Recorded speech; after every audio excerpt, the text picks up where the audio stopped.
Uma jovem sai do trabalho, mas não volta para casa. Quando os policiais olham as câmeras de segurança, eles encontram algo assustador. Fala pessoal, Carol na área, trazendo mais um vídeo aqui no canal. Todas as semanas eu trago esse tipo de conteúdo aqui para vocês, casos criminais resolvidos e que ainda são um mistério. Então se você gosta, se inscreve aqui no canal, deixa um like nesse vídeo, que isso é muito importante, um comentário. E não esquece de ativar o sininho de notificações, que isso também é muito importante. Bora pro vídeo.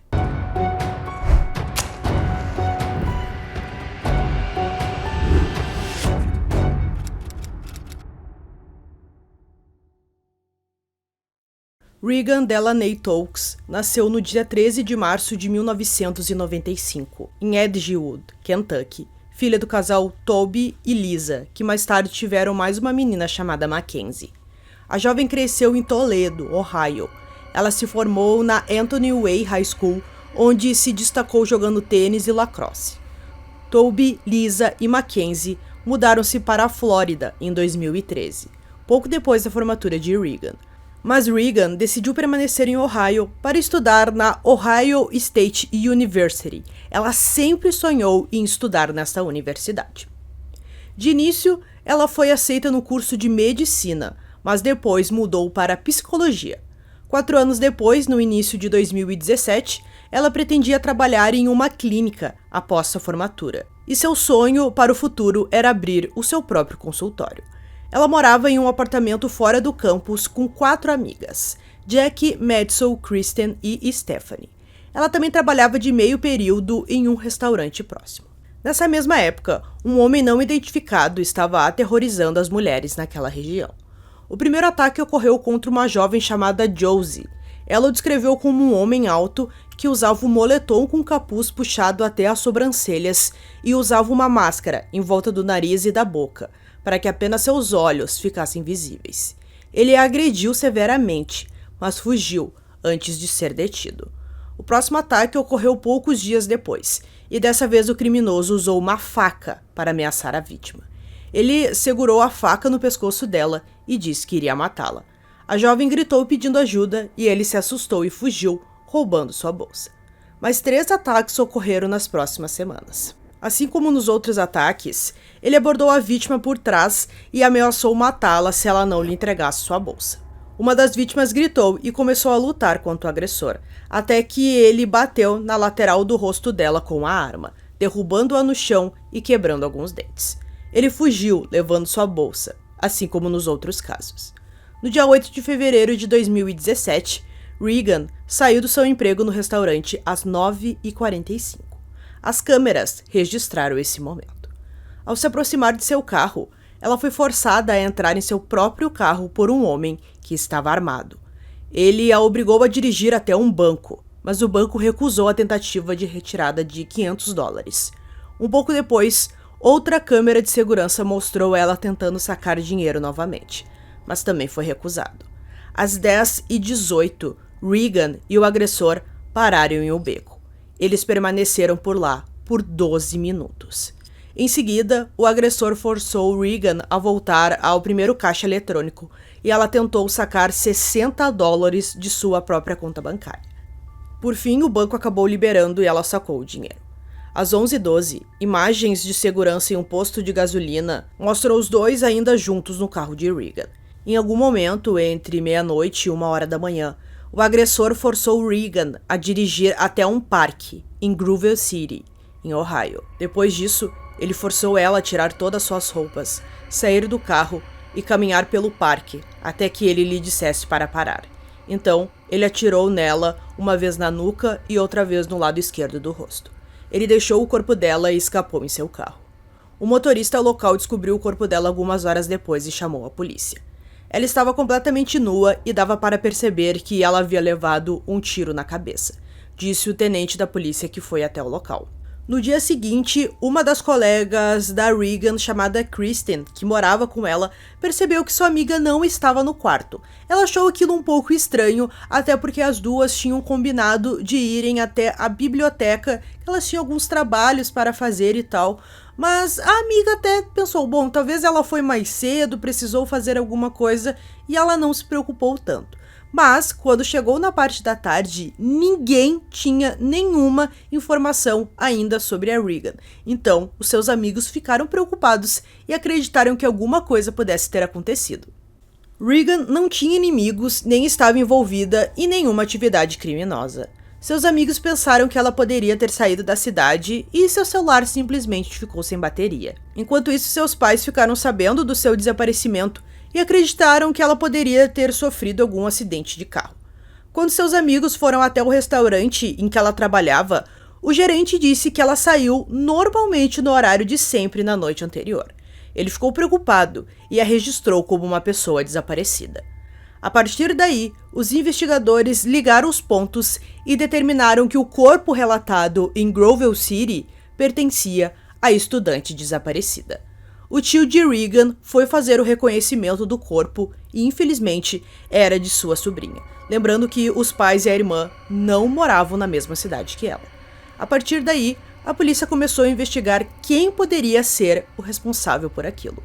Alguns dias antes de sua morte, a jovem havia terminado com um namorado que conheceu na faculdade, chamado Jake, porque os dois precisavam se concentrar nos trabalhos. Jake tinha um álibi sólido e os amigos de Regan imediatamente o defenderam, alegando que ele não poderia ser o responsável. Embora Jake tenha compartilhado uma postagem bem suspeita no Instagram, alegando que ela, a Regan, estava em um lugar melhor, enquanto ela ainda estava desaparecida, e o corpo no necrotério permanecia não identificado. A polícia determinou que aquilo era suspeito, mas ele não tinha nenhuma ligação com o crime. Um patologista forense testemunhou posteriormente no julgamento que 2 balas foram recuperadas da cabeça de Regan durante a autópsia. O patologista também disse que um dos ferimentos à bala que Regan sofreu foi disparado a queima-roupa. Um pouco depois, a polícia conseguiu rastrear o carro da jovem e o encontrou abandonado no sudeste de Columbus. Na parte de trás do carro e no chão próximo a ele, havia algumas bitucas de cigarro. Um DNA foi retirado. Também dentro do carro havia uma lata de gasolina. Os detetives descobriram que um item semelhante havia sido comprado na noite do assassinato de Regan. Mais tarde, eles conseguiram a foto de um homem comprando essa lata. A polícia chegou até o nome: Brian Lee Goldsby. A tornozeleira eletrônica que ele usava o colocou nos locais onde Regan passou depois de ser sequestrada. Junto com as pontas de cigarro, mais evidências de DNA contra Brian vieram do kit de estupro realizado no corpo de Regan. Resíduos dos disparos também foram encontrados nas roupas dele. Brian Goldsby nasceu em 26 de janeiro de 88. Ele disse que teve uma mãe abusiva e foi afetado pelo abuso de drogas e álcool. Ele também afirmou ter sofrido um abuso quando era jovem, embora os promotores contestem isso, pois as histórias que ele contou eram inconsistentes. Brian começou a cometer crimes quando era adolescente. Esses crimes incluíam invasão, recebimento de bens roubados, roubo, furto em lojas e ameaça à mãe com uma faca. De acordo com uma avaliação de agressor sexual juvenil apresentado pelo Departamento de Serviços Juvenis de Ohio, ele abusou de meninas e meninos de 5 anos e foi membro de uma gangue quando era jovem. Em novembro de 2010, Brian sequestrou uma mulher grávida de 8 meses, junto com seu filho de 2 anos. Enquanto a vítima estava tirando seu filho do carro, ele veio por trás dela e colocou uma faca em sua garganta. A polícia disse que ele também ameaçou a vida do menino. Ele abusou dela e forçou-a a levá-lo a vários caixas eletrônicos para sacar dinheiro. A vítima se recusou a testemunhar, temendo pela sua própria vida e também de seus filhos. Então, ele se declarou culpado de roubo e tentativa de abuso sexual em maio de 2011. Ele foi condenado a 6 anos de prisão. Os 6 meses que ele passou na prisão antes do acordo judicial contaram como parte de sua sentença de 6 anos. Em vez de ser libertado em maio de 2017, ele foi solto um pouco antes, em novembro de 2016. Enquanto estava na prisão, Brian cometeu 52 infrações, incluindo posse de contrabando, recusa em obedecer ordens, roubo, briga e confusão. Seu comportamento era tão problemático que ele foi transferido várias vezes para diferentes partes da prisão. Ele foi libertado em 13 de novembro de 2016 e teve que se registrar como criminoso sexual de nível 3. Após a libertação, Brian recebeu um dispositivo de rastreamento, uma tornozeleira eletrônica, de um programa de reentrada para ex-infratores, mas o dispositivo simplesmente não funcionava corretamente. Brian foi colocado em um centro de alojamento temporário, mas os funcionários por lá não o monitoravam. O oficial de condicional de Brian também não o monitorou. Ele violou a liberdade condicional várias vezes e cometeu 6 roubos, sem ser enviado para a prisão. As violações da liberdade condicional, que incluíam deixar a bateria da sua tornozeleira eletrônica acabar, bem como passar várias noites longe do centro ali que ele tinha que dormir, foram consideradas não graves. Foi revelado que aquele homem não identificado que aterrorizou as mulheres na região no início do ano de 2017, um pouco antes do crime contra Regan, foi o Brian Glosby. Brian foi preso em 11 de fevereiro e confessou ter forçado Regan a dirigir até caixas eletrônicos para fazer saques, bem como forçá-la a dirigir até o parque. Ele disse aos detetives que assim que chegaram ao parque, ele ordenou que ela saísse do carro e tirasse suas roupas, mas ele a deixou lá. Ele inicialmente negou ter tido contato sexual com ela e também ele negou que tinha uma arma naquela noite.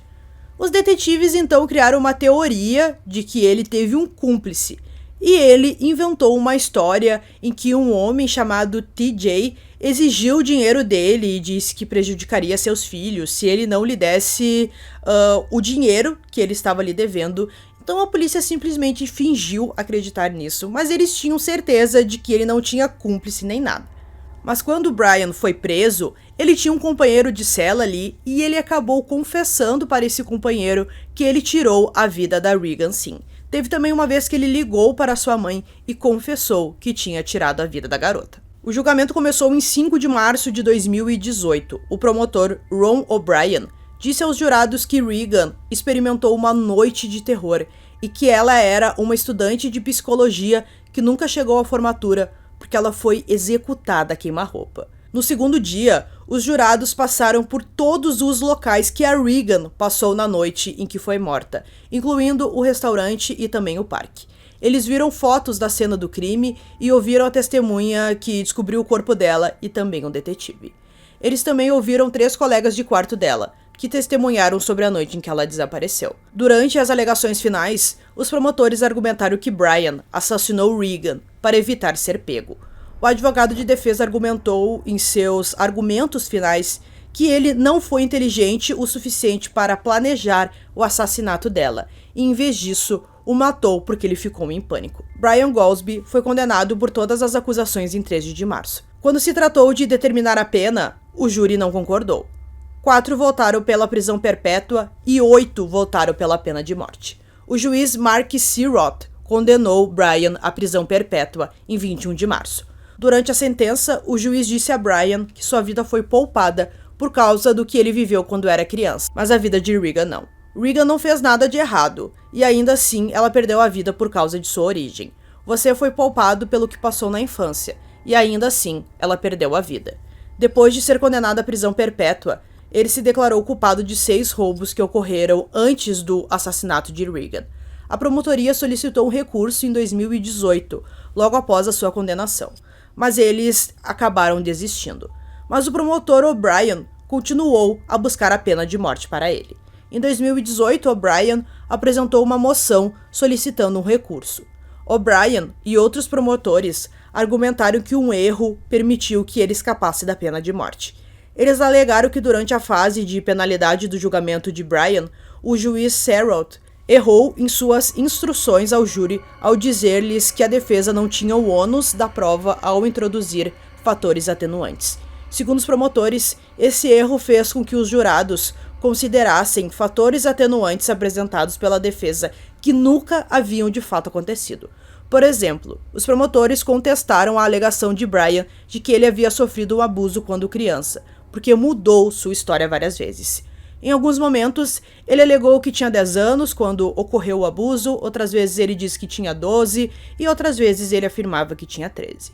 Os promotores disseram que ele também deu informações inconsistentes sobre onde ocorreu o abuso.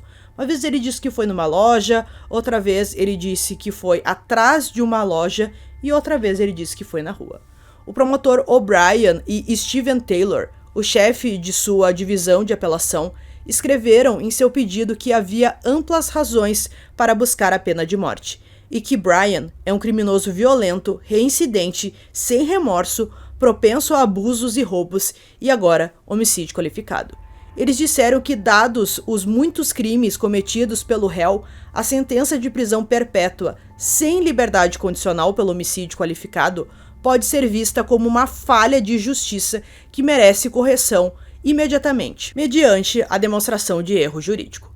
Em janeiro de 2021, a Suprema Corte de Ohio anunciou que havia aceitado o caso, mas sob o comando do recém-eleito procurador distrital Gary Chiak, na época, o recurso do estado foi retirado e a Suprema Corte de Ohio negou provimento ao caso. Então, pessoal, concluindo esse caso aqui para vocês, aquele tipo de caso revoltante em que não era para o Bryan estar nas ruas, ele até tinha uma tornozeleira eletrônica, mas isso não foi suficiente para impedi-lo de cometer um crime tão cruel contra uma jovem que estava ali trabalhando, pensando já no seu futuro. Então é algo muito triste mesmo tudo isso que aconteceu. Acho que aconteceram muitos erros aqui nesse caso e até na questão da pena, que ele ficou ali, né, entre a pena de morte e a prisão perpétua sem condicional, e ele acabou ficando com a prisão perpétua sem liberdade condicional, mas os promotores brigaram muito para que ele fosse condenado à morte, mas mesmo assim eles não conseguiram. Então espero que vocês tenham gostado desse vídeo. Esse foi mais um vídeo aqui no canal Durmam Bem. E até o próximo.